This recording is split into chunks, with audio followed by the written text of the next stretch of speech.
ನಮಸ್ಕಾರ ಸ್ನೇಹಿತರೆ, ಇದು ನಮ್ಮ 61ನೇ ಭೇಟಿ. ಇದು ನಾವು ಕೆಲವು ದಿವಸಗಳಿಂದ ನಾವು ಇದನ್ನು ಡೈರೆಕ್ಟ್ ಸ್ಪೀಚು ಅಥವಾ ರಿಪೋರ್ಟೆಡ್ ಸ್ಪೀಚ್ ಬಗ್ಗೆ ನೋಡ್ತಾ ಇದ್ದೇವೆ. ಇದು ಸ್ವಲ್ಪ ವ್ಯತ್ಯಾಸ ಇದೆ ನೋಡಿ. ಇವತ್ತು ಸೆಡ್ ಆಗಲಿ ಟೋಲ್ಡ್ ಆಗಲಿ ಬರಲ್ಲ.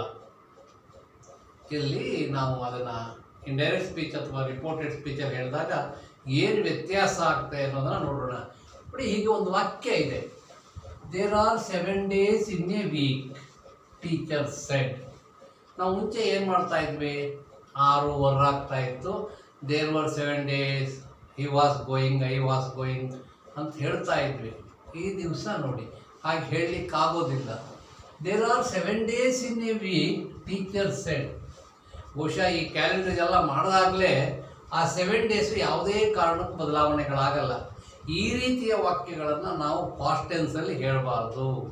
ನೋಡಿ, teacher informed that there are 7 days in a week.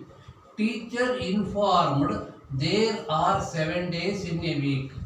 ನೋಡಿ, ದೇರ್ ಆರ್ 7, ಇಲ್ಲೂ ದೇರ್ ಆರ್ ಇದೆ, ಇಲ್ಲೂ ದೇರ್ ಆರ್ ಇದೆ. ಏಕೆಂದರೆ ಯಾವಾಗಲೂ ಅದು ಬದಲಾವಣೆ ಆಗಲ್ಲ. ಅದನ್ನು ಪಾಸ್ಟ್ ಟೆನ್ಸಲ್ಲಿ there were 7 days in a week ಅಂತ ಬಹುಶಃ ಹಿಂದಿನ ಕಾಲದಲ್ಲಿ 7 days ಇತ್ತು, ಈಗ ಬದಲಾವಣೆ ಆಗಿದೆ ಅನ್ನೋ ಅರ್ಥ ಬರ್ತದೆ. ಇಲ್ಲಿ ನೋಡಿ, ಸೆಡ್ ಆಗಲಿ ಟೋಲ್ಡ್ ಆಗಲಿ ಬಂದಿಲ್ಲ.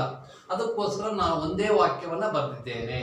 ಇನ್ಫಾರ್ಮ್ಡ್ ಅಂತ ಅಂದರೆ ವಿದ್ಯಾರ್ಥಿಯ ಗಮನಕ್ಕೆ ತಂದರು ಟೀಚರು ಅಂತ. ಈ ರೀತಿ ವಾಕ್ಯಗಳು ನೋಡಿ, ಇವಲ್ಲಿ ಸೆಡ್ಡು ಬಂದಿಲ್ಲ, ಟೋಲ್ಡು ಬಂದಿಲ್ಲ, ಅದಕ್ಕೆ ಬದಲಾಗಿ ಇನ್ಫಾರ್ಮ್ಡ್ ಅನ್ನೋ ಪದ ಬಂದಿದೆ. ಇನ್ಫಾರ್ಮ್ಡ್ ಅಂದರೆ ತಿಳಿಸೋದು, ಅವರ ಗಮನಕ್ಕೆ ತರುವುದು, ಆಯಿತಾ. ಅವರಿಗೆ ಏನಾದರೂ ಗೊತ್ತಿದ್ದ ವಿಷಯವನ್ನು ತಿಳಿಸೋದು. ಇದು ಇಂಟರ್ನ್ಯಾಷನಲ್ ಟ್ರೂತ್. ಇದು ಎಲ್ಲ ಪ್ರಪಂಚದಲ್ಲೆಲ್ಲ 7 days ವೀಕ್ ಇರೋದು. ಅದಕ್ಕೆ ಎಲ್ಲರೂ ಇದಾದ್ರಿಂದ, ಕಾಮನ್ ಆದ್ದರಿಂದ, ಇದಕ್ಕೆ ಬದಲಾವಣೆ ಪಾಸ್ಟ್ ಟೆನ್ಸ್ ಇಲ್ಲದಿರೋದ್ರಿಂದ ಇದನ್ನು ದೇರಾರ್ ಅಂತ ಹೇಳಬೇಕು. ಇಲ್ಲಿ ನಾವು ರಿಪೋರ್ಟ್ ಮಾಡಿದಾಗ ಅಥವಾ ಇಂಡೈರೆಕ್ಟ್ ಸ್ಪೀಚ್ ಮಾಡಿದಾಗ ಈ ರೀತಿಯ ವಾಕ್ಯಗಳು ಬದಲಾವಣೆ ಆಗೋದಿಲ್ಲ. ನೋಡಿ, ಮೈ ಮದರ್ ಸೆಡ್ ಅಥವಾ my friend said you are good. ಅಲ್ಲಿ ಹೋಗ್ಬಿಟ್ಟು ಐ ವಾಸ್ ಗುಡ್ ಅಂತ ಹೇಳೋಕ್ಕಾಗಲ್ಲ. ಯು ಆರ್ ಗುಡ್ ಅಂತ ಹೇಳಬೇಕು. ಐ ವಾಸ್ ಗುಡ್ ಅಂದರೆ ನಿನ್ನೆ ಹಿಂದೆ ಒಳ್ಳೆಯವನಾಗಿದ್ದೆ, ಈಗ ಒಳ್ಳೆಯವನಲ್ಲ ಅನ್ನೋ ಅರ್ಥ ಬರ್ತದೆ. ಅದು ಈ ರೀತಿಯ ವಾಕ್ಯಗಳು ಮುಂದೆ ಬರ್ತದೆ. ಇದನ್ನು ನೋಡಿ, ಕಾವೇರಿ ಈಸ್ ಫ್ಲೋಯಿಂಗ್, ಈ ಥರದನ್ನೆಲ್ಲ ನಾವು ಪ್ರೆಸೆಂಟ್ ಟೆನ್ಸ್ ಫಾರ್ಮಲ್ಲೇ ಹೇಳಬೇಕು. ಈಸು ಅಥವಾ ಆರನ್ನೇ ಹಾಕಬೇಕು. There are 7 days in a week, teacher said. Teacher said ಅನ್ನೋ ಬದಲಾವಣೆ ಆಗ್ತದೆ. ಎಲ್ಲೂ ಸೆಡ್ ಬರಲ್ಲ, ಟೋಲ್ಡು ಬರಲ್ಲ. ಟೋಲ್ಡ್ ಹಾಕ್ಬೋದು, ಬೇಡ, ಅಗತ್ಯ ಇಲ್ಲ. Teacher informed there are 7 days in a week. ಇಲ್ಲಿ ನಾವೇನಾಯಿತು, ಸೆಡ್ ಆಗಲಿ ಟೋಲ್ಡ್ ಆಗಲಿ ಇಲ್ಲ, ಬೇಕಿಲ್ಲ, ಅಗತ್ಯ ಇಲ್ಲ. ಮತ್ತು 6 ಆಗಲ್ಲ, 6 ಆರಾಗೇ ಇರ್ತದೆ. 2 ಮುಖ್ಯವಾದ ವಿಷಯಗಳು ಇಂದು ನಾವು ಗಮನಿಸಬೇಕು. ಮೊದಲನೇದು, 6 ಆರಾಗೇ ಇರ್ತದೆ ರಿಪೋರ್ಟ್ ಮಾಡಿದಾಗ ಅಥವಾ ಇಂಡೈರೆಕ್ಟ್ ಸ್ಪೀಚ್ ಆದಾಗ. ಮತ್ತು ಸೆಡ್ ಆಗಲಿ ಟೋಲ್ಡ್ ಆಗಲಿ ಬರಲ್ಲ. ಅದರ ಬದಲಾಗಿ ಇನ್ಫಾರ್ಮ್ಡ್, ಈ ರೀತಿ ನಾವು ಪದವನ್ನು ಬಳಸಿದಾಗ ಸೆಡ್ ಟೋಲ್ಡ್ ಅಗತ್ಯ ಇರೋದಿಲ್ಲ. ನೋಡಿ, there are 7 days in a week, teacher shed.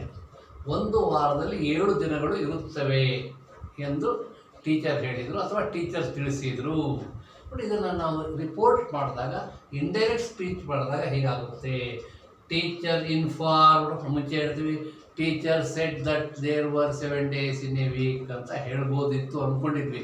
ಅದು ತಪ್ಪು, ಬೇಕಿಲ್ಲ.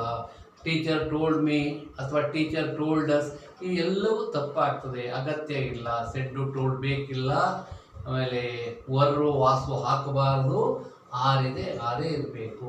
ಇದು ಯಾವಾಗಲೂ ಬದಲಾವಣೆ ಆಗೋದಿಲ್ಲ. ಇದನ್ನು ನಾವು ಗಮನದಲ್ಲಿ ಇಟ್ಕೋಬೇಕು.